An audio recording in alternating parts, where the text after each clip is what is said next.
Hello, and welcome to the Halloween special of the 5th quarter. We are very sorry, but Ben could not be here today, so we had to get somebody else to fill in for him. Now, here's your host, Freddy Krueger.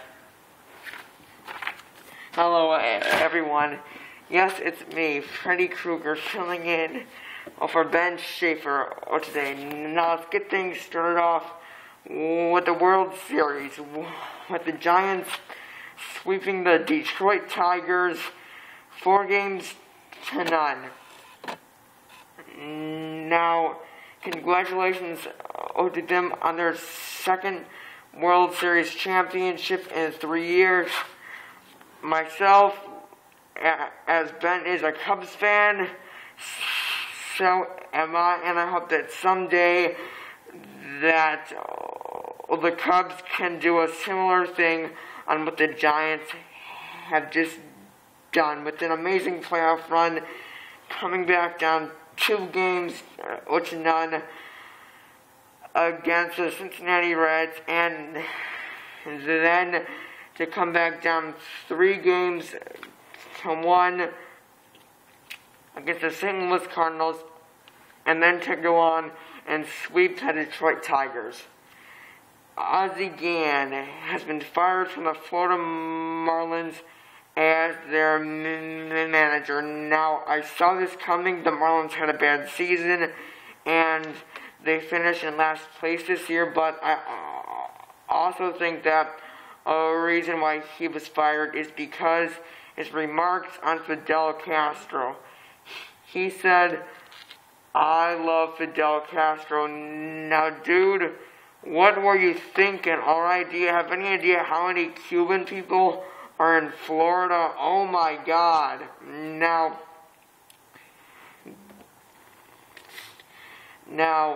as you might know, or as you might not know, Ken is from German descent, but you don't see him walking around saluting Hitler, do ya? No, you don't. So, Ozzie Gann, you need to start thinking what you say on camera. This is why Ben doesn't like you, because you blurt out bad things. So, football games this week. We had some good ones too. Chicago over Carolina, a boring one. Cleveland and San Diego, Detroit, Seattle.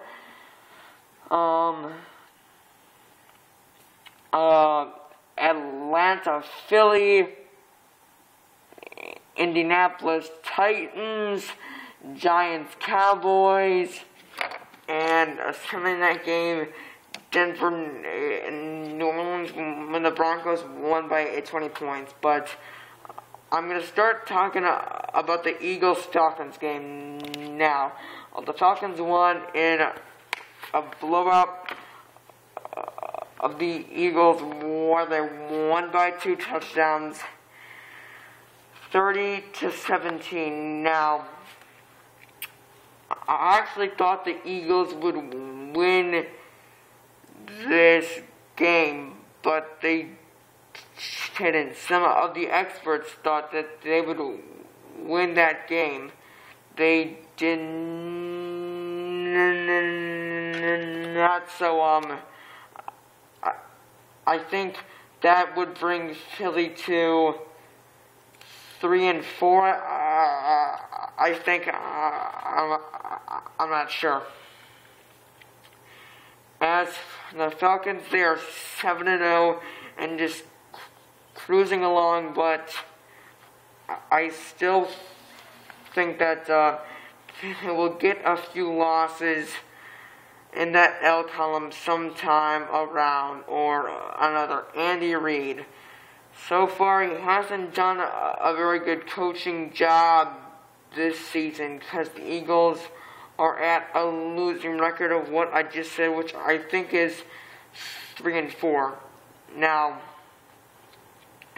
of the Eagles, I would actually give Michael Vick a few more chances until they put Nick Foles in the starting job, but Dick needs to get better clearly, and all he does is turn over the ball. He's just like Mark Sanchez. So, Vic, dude, you are actually very close to losing your job as a starter. Reed, so are you. I think if you can get the Eagles to the playoffs with all those weapons that you have, you are out. Another good game. Giants at the Dallas Cowboys, as the Giants move to 4-0 in the Cowboys' brand new stadium. Now, I thought the Cowboys actually won the game when Dez Bryant caught that ball and came down with it. Turns out his fingers were out of the end zone, so it got called back. And Cowboys, you guys are in some trouble, man. If you do not start winning games now, again, I think your record is 3-4, just like Eagles. You are going to be out of the playoffs. Now, if you ask me, the Cowboys and the Chargers are the two most overrated teams in football, because one, they go into the season with high expectations and then they can't do anything, or two, and they have a big lead on the division only to blow it in December and, like the Cowboys, lose the lead to the New York Giants and beat the Patriots in the Super Bowl.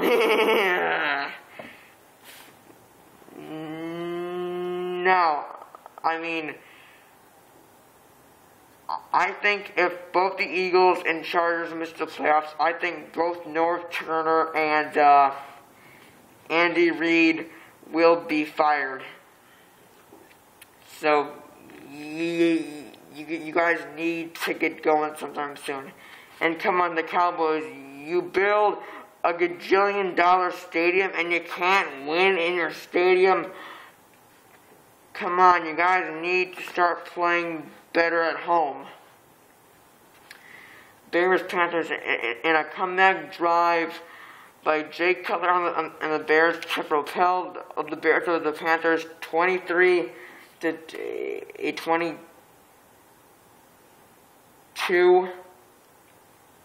The Bears now move to 6-1. Yes, 6-1.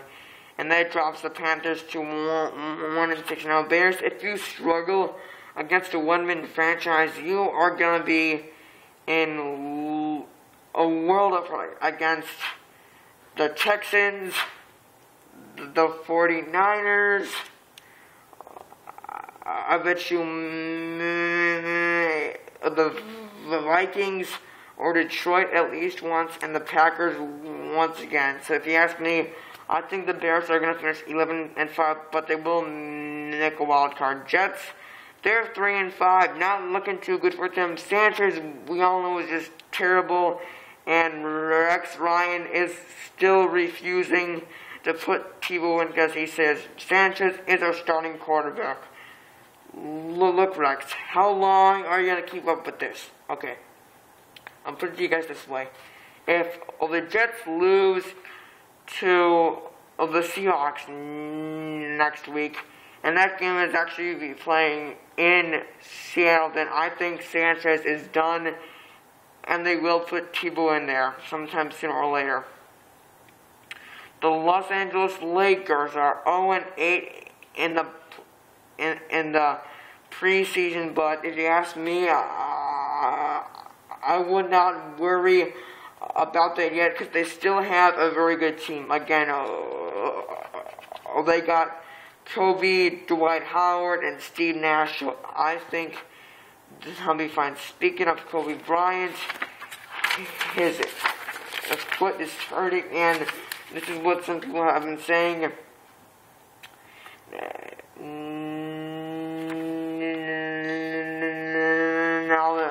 there's only like a day or two separating the Lakers from their season opener. The primary question at the team's faculty on Sunday was whether Kobe Bryant will be ready against the Dallas Mavericks. LA's co-captain is still recovering from a strained bruised foot and did not practice again on Sunday, his 6th straight day of inactivity after initially hurting the foot last Sunday. Some people are saying he hasn't been able to practice for 6 days. Coach Mike Brown maintained that Kobe is still day-to-day, but there is no optimism that the 17-year veteran is recovering with the time off. He's making progress, and he's not going backwards at all. This is good news for him, good news for the Lakers. So if I were you, Kobe, just take it easy, just rest that for yours, and get back to business. Now, SI's NBA preview in the East, you got the Heat, the Pacers, the Knicks, Nets, Celtics, Hawks, Bulls, 76ers, Bucks, Raptors, Pistons, Cavs, Wizards, Bobcats, Magic, Conference Finals. You got Heat over Knicks. In the West, you got Thunder, Lakers, Spurs, Nuggets, Clippers, Grizzlies, Mavs, Jazz, Timberwolves, Suns, Warriors, Hornets, Trailblazers, Rockets, and the Kings. Conference Finals, Lakers over Thunder. In the NBA Finals, Heat over Lakers. Now, this finals pick is the same thing as mine, and I think it would be very interesting to see a LeBron-Kobe NBA final. Some rumors have been swarming around that the Kings could move to Los Angeles or not Los Angeles, correction, Seattle. Now, Seattle a couple weeks back built this huge hockey/basketball arena. Now, since the Thunder left in 2008, I think they should keep the Kings in there because it ain't working out for them too good in Sacramento, and they should move to Seattle. They need basketball back. Patrick Kane is saying that he will play for a Swiss team this season, and I'm worried about him because I'm a Blackhawks fan, and I know Patrick Kane is kind of the partying type of guy, so if I were him, try to keep the partying to a limit, and just be careful with what you're doing over there in New York. Now, here comes part 2 of the 2-part Halloween special.